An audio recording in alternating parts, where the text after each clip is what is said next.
Hello, good morning students. एक बार फिर हम अपनी नेक्स्ट क्लास के साथ हमने पहले वाले क्लास के अंदर पढ़ा था प्रेजेंट टेंस चल रहा था। कौन सा चल रहा था? प्रेजेंट टेंस चल रहा था। प्रेजेंट टेंस में अपन ने कुछ बेसिक चीज़ें पढ़ी थी। इसकी पहचान बताई थी मैंने। पहचान क्या थी? ता है, ती है, ते है, ता हूँ और ती हूँ। हिंदी सेंटेंस के लास्ट में अगर आते हैं तो प्रेजेंट सिंपल या प्रेजेंट इंडेफिनिट का पार्ट होगा। प्रेजेंट टेंस के अंदर अपन पहला लेके चल रहे थे प्रेजेंट इंडेफिनिट या फिर इसको कह सकते हैं प्रेजेंट सिंपल। मैंने इसकी पहचान बताई थी। प्रेजेंट और इंडेफिनिट दोनों की पहचान को आपस में जोड़ देंगे, पहचान बन जाएगी। क्या बनी थी? यानी हिंदी वाक्यों के अंत में अगर ता है, ती है, ते हैं, ता हूँ और ती हूँ आते हैं तो प्रेजेंट इंडेफिनिट का टेंस होगा। इसके अंदर मैंने सिंपल सेंटेंस बताया था, या इसको कहते हैं अपन अफर्मेटिव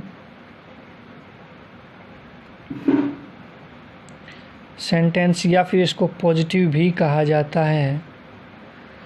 यानी इस सेंटेंस के अंदर, ये पहला जो पार्ट था अपना सेंटेंस, इस सेंटेंस के अंदर मैंने बताया था या तो वर्ब की फर्स्ट फॉर्म आती है या वर्ब की फर्स्ट फॉर्म के साथ एस या ईएस ऐड होता है।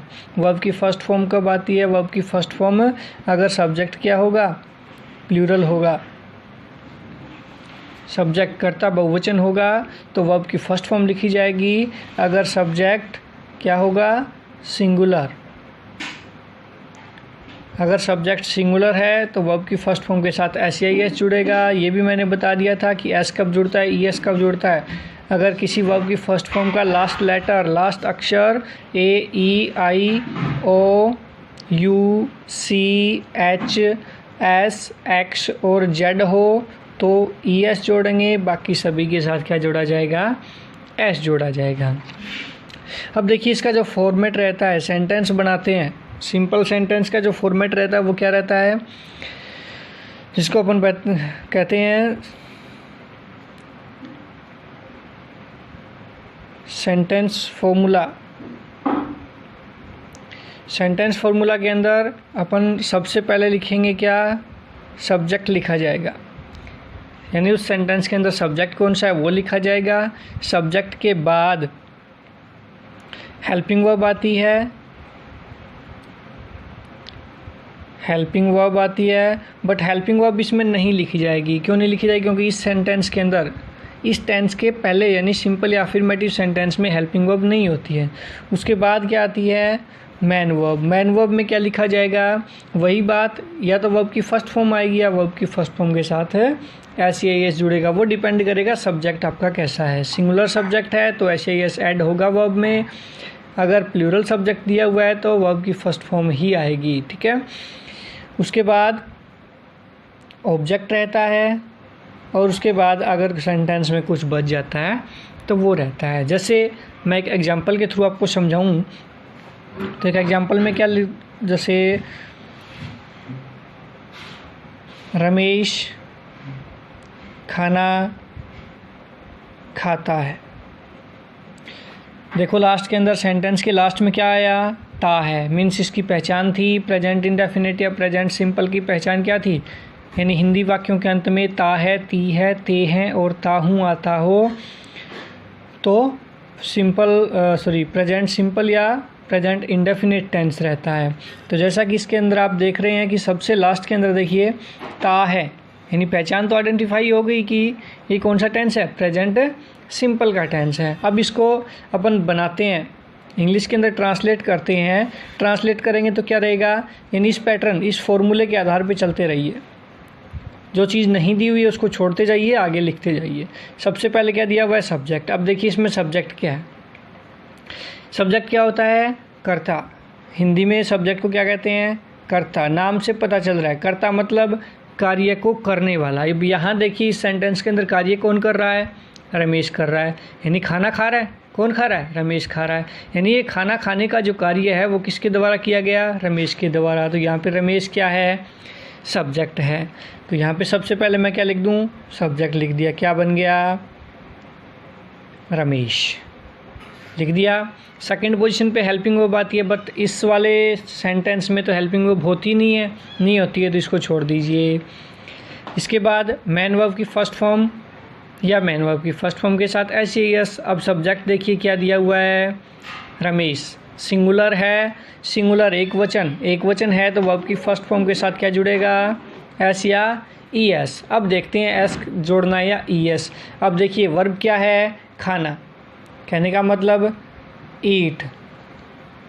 ईट का लास्ट लेटर चेक कीजिए क्या है, टी, मीन्स इनमें से नहीं है, तो ई एस तो जुड़ेगा नहीं, क्या जुड़ेगा फिर, एस जुड़ेगा। तो क्या बन गया, ईट्स।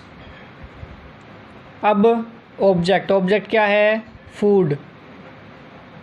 आगे कुछ बचा हुआ सेंटेंस में ये भी आ गया, मीन सेंटेंस में और कुछ नहीं बचा, तो क्या लगा देंगे, फुल स्टॉप लगा देंगे। ध्यान रखना हिंदी के अंदर पूर्ण विराम आता है, बट अपने इंग्लिश के अंदर क्या लगाते हैं, फुल स्टॉप लगाते हैं। ओके, एक और एग्जांपल के थ्रू समझते हैं, जैसे सीता कुएं से पानी लाती है। अब देखिए लास्ट के अंदर क्या दिया हुआ है, ती है, मीन्स पहचान तो आइडेंटिफाई होगी। अब इसके आधार पे देखिए सब्जेक्ट क्या है, सीता, ठीक है। अब हेल्पिंग वर्ब इसमें लगेगी नहीं, मैन वर्ब क्या है, लाना क्या होता है, ब्रिंग। अब देखिए जी के लास्ट में क्या है, जी के साथ या तो ई जुड़ेगा, क्या जुड़ेगा, एस जुड़ेगा, लेकिन कब जुड़ेगा, देखो सीता एक वचन है, सिंगुलर के साथ ऐसे एस जुड़ेगा। अब जी के साथ सीधा क्या जुड़ना है, एस, तो क्या बन गया, ब्रिंग्स। ऑब्जेक्ट क्या है, पानी, वाटर, ठीक है। अब देखिए कहाँ से मीन से अलग होना। अब पानी है वो कुएं से क्या हो रहा है, अलग हो रहा है। तो यहाँ पे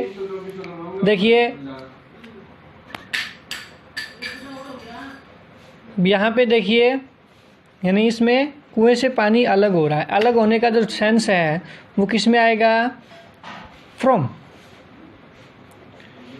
किस में आएगा, फ्रॉम, यानी सीता ब्रिंग्स वाटर फ्रॉम, कहाँ से, वेल।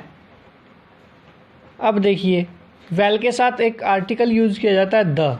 क्यों यूज़ किया गया, क्योंकि जो वेल कुआं है वो पेयजल का एक स्रोत है, मुख्य स्रोत माना जाता है।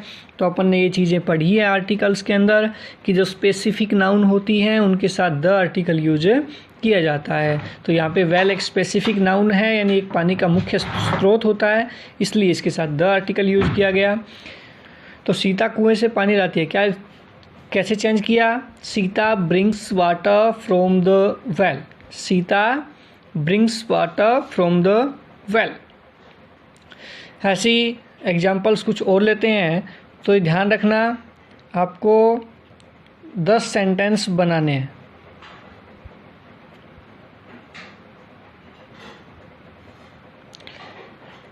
कितने बनाने हैं, 10 सेंटेंस। ये आपका होमवर्क रहेगा और ये पूरा कॉपी में आपको करना है, यानी जो पहले करवाया उससे आगे कंटिन्यू। सेंटेंस फॉर्मूला, ये फॉर्मूला आ जाएगा, इसके बाद ये चीज़ें एग्जाम्पल, इसके बाद आपको 10 सेंटेंस कम से कम और बनाने हैं, ठीक है। और ढंग से अच्छे तरीके से बनाने हैं। अगर कोई चीज़ समझ में नहीं आती है तो पूछ लेना, अदरवाइज़ इधर उधर से देख के ऐसे नहीं लिखने हैं। अगर आपने सेंटेंस किए हैं तो मैं आपसे पूछूंगा कि ये सेंटेंस कैसे बने, ओके। एक एक चीज़ का पता होना चाहिए आपको, और ये पूरा का पूरा टेंस याद हो जाना चाहिए। इसके नेगेटिव, इंटरोगेटिव और इंटरोगेटिव केस बचे हैं, वो मैं आपको कल की क्लास में करवाऊंगा, okay. Have a nice day.